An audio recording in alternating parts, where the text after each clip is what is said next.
আসসালামু আলাইকুম রহমতুল্লাহি আবরকাত। সম্মানিত ভিউয়ার্স, আমি রাজফুল শেখ, আপনারা দেখছেন তহিদ মিডিয়া। ভাই, এই যে সামনে রোগী বসে আছে দেখছেন, এনার নাম হচ্ছে মৌসুমী মণ্ডল, বাড়ি হচ্ছে নদিয়া জেলায়। তিনি এসেছিলেন আজ থেকে 1.5 মাস আগে। আমাদের কাছে যখন আসেন তার কী কী সমস্যা হতো আমরা রোগীর মুখ থেকেই শুনবো। আর রোগী এখন আমাদের কাছে এই 1.5 মাস চিকিৎসা নেওয়ার পর কেমন আছে এটাও শুনবো ইনশাল্লাহ।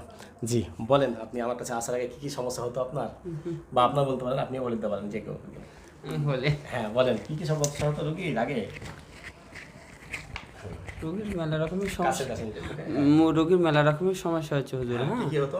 মোটামুটি কি বলবো আর মেলা রকম যা যা করতো, হ্যাঁ যা যা হতো। যেরকম সমস্যা মেলা রকম সমস্যা, সে কি বলবো মুখে আমি বলতে পারবো না এক কথায়।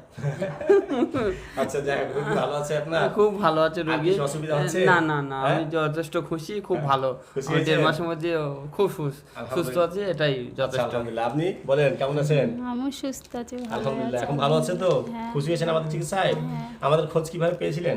আমরা ইউটিউবে থেকে সার্চ করেছিলাম। ইউটিউবে পেয়েছিলেন? হ্যাঁ হ্যাঁ, ভরসা ছিল? আমার বড় আব্বা অ্যাকচুয়ালি ওই কিছু ওজার কাজ করতো, হ্যাঁ, জিন টিনের কিছু কাজ করতো প্রাথমিকভাবে। হ্যাঁ, এবারে আমি বড় আব্বাকে বলছিলাম যে আমি তো মেলা জায়গায় গিয়ে হেদিয়ে গেলাম, বড় আব্বা তো এবার কি করবো, আর আমি কোথাও তো আর খুঁজে পাচ্ছি না ঠিকানা, যেখানে যাচ্ছি 2 মাস 3 মাস ভালো থাকছি, তারপর যা তাই হচ্ছে। জি, জি, জি। তারপরে বড় আব্বা বললো যে এই তহিদ মিডিয়া বলে একটা সার্চ করো ইউটিউবে, একটা মলম সাহেবকে পাওয়া যাবে, ওনার কাছে তুমি একবার নিয়ে গিয়ে দেখতে পারো। যে আমি যেই সার্চ করলাম তেমনি পেয়ে গেলাম চ্যানেলটা, নাম্বারটা পেয়ে গেলাম, যোগাযোগ করে চলে আসলাম। অনেক রাস্তা, এখান থেকে 130 কিলোমিটার রাস্তা, জি, জি, সেখান থেকে চলে এসেছি। জি। এই এখন খুশি আলহামদুলিল্লাহ? খুশি আলহামদুলিল্লাহ। আপনার রোগীর দাঁত টাত লাগতো? হ্যাঁ হ্যাঁ, দাঁত লাগতো, হাত পা খিল লেগে যেত, হাত পা খিল লেগে যেত? হ্যাঁ, আঁকাটা হয়ে যেত, হ্যাঁ। একদম বেশি অবস্থা, এরকম মানে কি বলবো, হাত পা মুহূর্তের মধ্যে ওরকম হয়ে যেত। জি। আমার ফের দেখা যাচ্ছে একটু ঝাড়ফুঁক করে দিলে আবার ঠিক তখন হয়ে আমার যেত। আরাম হতো। হ্যাঁ। যে সম্মানিত ভাই, যাক, সবাই সব কিছু বলতে পারে না, যার জন্য রুগীদের বলা অভ্যাস নেই, যার জন্য পারছে না। তবে মোটামুটি রুগীর মুখ থেকে শুনে আপনারা বুঝে গেছেন রুগী কিন্তু খুব খুশি। আমাদের চিকিৎসা আলহামদুলিল্লাহ অত্যন্ত খুশি হয়েছে এবং খুব পছন্দ করেছে, যে আলহামদুলিল্লাহ কোনো অভিযোগ নেই এখন পর্যন্ত।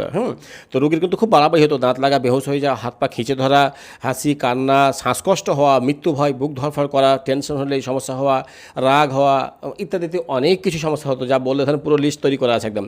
তো এক কথা হচ্ছে আলহামদুলিল্লাহ শুধুমাত্র একবারের চিকিৎসায় রোগী আলহামদুলিল্লাহ বলা যাবে যে সম্পূর্ণ সুস্থ। সামান্য কিছু তার জন্য মেডিসিন আনতে ডেকেছিলাম, এসছে আলহামদুলিল্লাহ, এখন আবার মোটামুটি 2 মাসের মতো মেডিসিন দিয়েছি। যে সম্মানিত ভাই, প্রত্যেক ভাইকে বলবো অবশ্যই রোগীর জন্য দোয়া করবেন।